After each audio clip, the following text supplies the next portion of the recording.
सल्लल्लाहु अलैहि वसल्लम ने इरशाद फरमाया कि जब किसी बंदे को कोई हाजत दरपेश हो, कोई जरूरत दरपेश हो, तो उसका बेहतरीन तरीका यह है, लोग वजीफे तो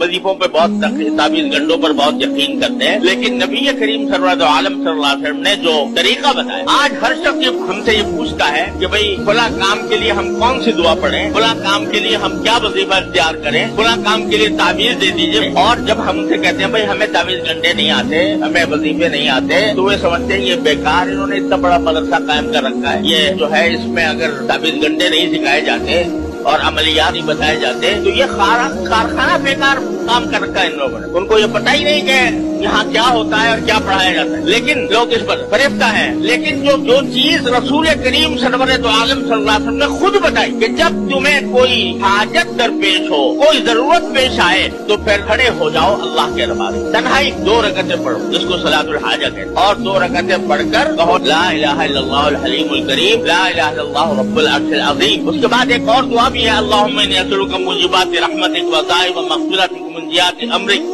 व सलामतम मिन कुल्लि इस्म गनीमतम मिन कुल्लि बिर वल फौज़ बिल जन्नह व नजात मिनन नार। ये अपनी जगह, चलो वो ना अगर याद नहीं है तो न सही, लेकिन ला इलाहा इल्लल्लाहुल हलीमुल करीम, ला इलाहा इल्लल्लाहु रब्बुल अर्शिल अज़ीम, ये कहकर अपनी हाजत अपने परवरदिगार की बारगाह में पेश कर। ये तरीका खुद रसूल करीम